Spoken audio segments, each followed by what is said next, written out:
আসসালামু আলাইকুম। দূরেরও কাছে যে যেখান থেকে আমার আজকের এই ভিডিওটি দেখছেন, আশা করছি আপনারা সবাই অনেক ভালো আছেন। আমরাও আলহামদুলিল্লাহ ভালো আছি।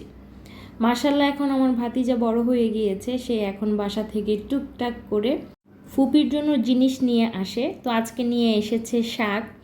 আর এসে শাকটা কোনো মতে আমার হাতে ধরিয়ে দিয়েই বলছে যে, ফুপি, আমি তো তোমার জন্য শাক নিয়ে এসেছি, তাহলে তুমি আমার জন্য কি কি রেখেছো?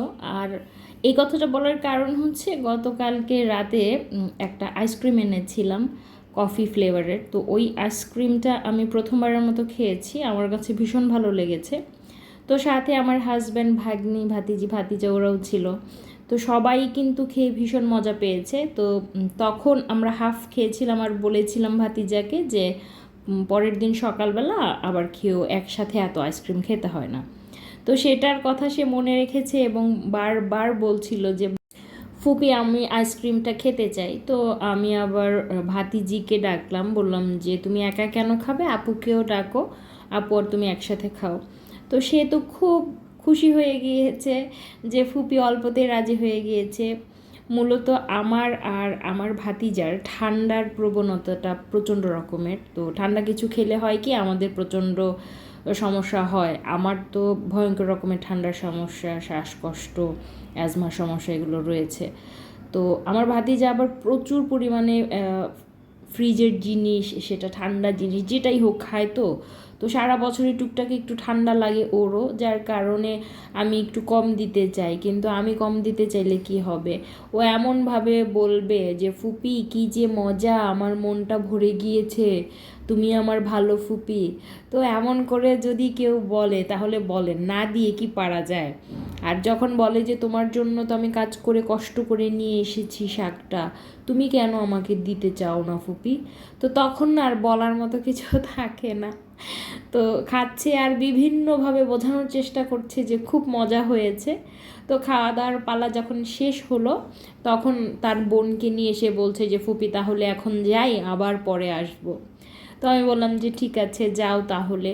আর সকাল সকালে এসেছিলো, তো ততক্ষণে আমার চাটাও খাওয়া হয়নি। ইদানিং তো এত গরম, রান্নাঘরে একদমই যেতে ইচ্ছা করে না আমার।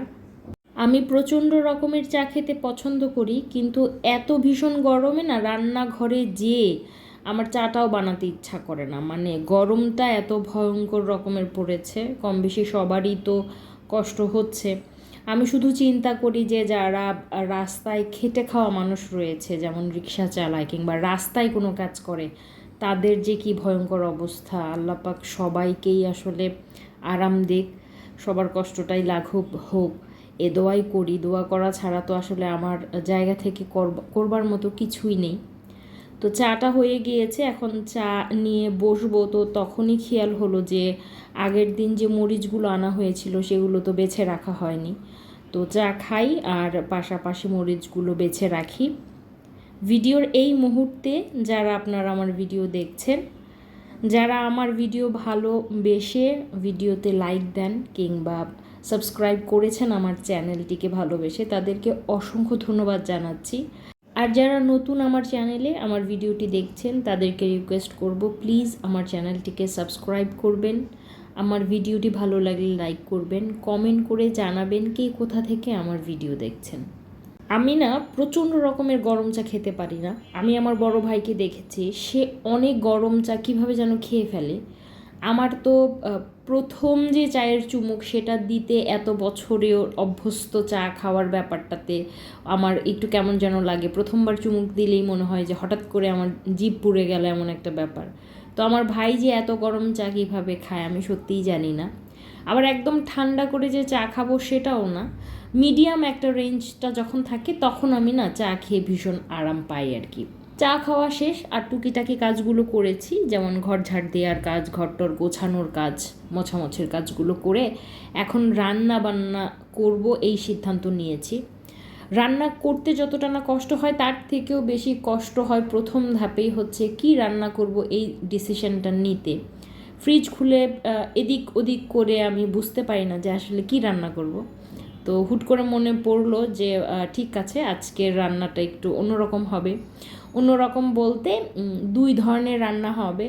বাসায় আমরা মাত্র 3 জন, কিন্তু রান্না হবে 2 ধরনের। তার কারণ হচ্ছে এমন অনেক মাছই রয়েছে যেগুলো আমি খাই না ব্যক্তিগতভাবে, সেগুলো অনায়াসে আমার ভাগ্নি কিংবা আমার হাজব্যান্ড খেতে পারে। আর ওরা দেখা যায় যে খায় এমন অনেক জিনিসই আছে যেটা আমি খেতে পারি না, তো তখন আমার জন্য আলাদা রান্নাটা করতে হয়। বেসিক্যালি প্রবলেমটা হচ্ছে আমার কারণে, কিছু কিছু মাছ আমি খাই না, খেতে পারি না বলা ভালো। তো তার জন্যই হচ্ছে বিব্রতকর পরিস্থিতিতে পড়তে হয়। আর আমার না একার জন্য কোনো কিছু করতে ইচ্ছে করে না, মানে নিজের জন্য কিছু করতে ইচ্ছা করে না। এখন এমন যদি হতো যে অন্য কারোর জন্য, একজনের জন্য রান্না করতে হবে আলাদা, সেটা করতে পারি। কিন্তু নিজের জন্য যখন আলাদা কিছু করতে হয়, তখন হয় কি খুব বিরক্ত লাগে যে নিজের জন্য কি করব, এরকম একটা মনোভাব আর কি। আজকে সেই রকম একটা পরিস্থিতি হয়েছে যে যেই মাছটা মূলত রান্না করব, মূলত সেই মাছটা বাড়ি থেকে এসেছে। বাড়ি থেকে বলতে আমার বড় ননাসের বাসা থেকে এসেছে। তো সেই মাছটা হচ্ছে আমার ভাগ্নি আর হাজব্যান্ড খায়, কিন্তু আমি সেই মাছটা তো খাই না। তো তার কারণে আমার জন্য আবার বিকল্প ব্যবস্থা করতে হবে। তো সেইটাই চিন্তা করছিলাম। আর এই গরমে না ইদানিং কেন জানি আমার মনে হয় যে ধুর, রান্নাবান্নাটা না থাকলে বোধহয় ভালো হতো, তাহলে আর খাবার প্রয়োজন পড়তো না। এত গরম, রান্নাঘরে দাঁড়িয়ে থাকাটা খুবই ডিফিকাল্ট। তো করতে তো হবে, তবুও যাই হোক। তো আজকে হচ্ছে রান্না হবে শোল মাছ আমার জন্য, আর শিং মাছ হবে হচ্ছে আমার ভাগ্নি আর হাজব্যান্ডের জন্য। শিং মাছটা ধুয়ে কেটে একদম প্রসেস করে রেডি টু কুক বলা যেতে পারে, সেভাবেই আমার বড় ননাস পাঠিয়েছেন গ্রামের বাড়ি থেকে। শিং মাছটা আমি খাই না বলে আমি আমার জন্য শোল মাছটা নামিয়েছি। তো এই তো শিং মাছটা প্রথমে রান্না করছি। আর ইদানিং আমার হাজব্যান্ডের একটা কমপ্লেন হচ্ছে, তার প্রচণ্ড গলা জ্বলে, তাই একদম শুকনো মরিচ ছাড়া রান্না করেছি, কাঁচা মরিচের ঝাল দিয়ে। আর এদিকে আমার জন্য শোল মাছটাও রান্না করেছি, সেটাও হয়ে গিয়েছে। তো এবার ডাল বসানোর পালা। আমার দাদার বাড়িতে অনেক পুরনো একটা আম গাছ রয়েছে, সেই আমই পাড়া হয়েছে, তাই আমার চাচাতো ভাই এসে আমাকে 3টা আম দিয়ে গিয়েছে। যদিও আজকে আম ডাল রান্না করার ইচ্ছা ছিল না, তো ভাবলাম যে দাদা বাড়ির গাছের আম দিয়ে আজকে একটু আম ডালটা খাই। তো আমটা ডালে দিয়েছি, তারপর অবশ্য কাঁচা অবস্থাতে আমি খেয়েছি। খুব একটা টক না, দেখলাম যে লবণ দিয়ে অনায়াসেই খাওয়া যায়। যদিও আমি টক জিনিস খুব একটা বেশি খেতে পারি না, আমার খুব একটা ভালো লাগে না। মিষ্টিও যেমন আমি খুব একটা খেতে পারি না, টকও খুব একটা খেতে পারি না।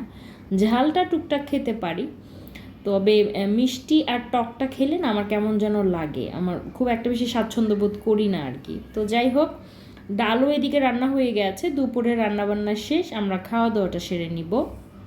যেই দিন থেকে ভাগ্নির ফোন কেনা হয়েছে, ওই দিন থেকে আমি আর ভাতিজি ভাগ্নিকে খুব খ্যাপাচ্ছিলাম যে তুমি এত নতুন একটা সুন্দর ফোন কিনেছো অথচ আমাদের ট্রিট দিলে না, এটা কি ঠিক হলো? আর ওই দিকে আমার ভাতিজি তার মাহি আপুকে পাগল করে ফেলেছে যে মাহি আপু আপনি ট্রিট কেন দিচ্ছেন না, ভালো তো লাগছে না।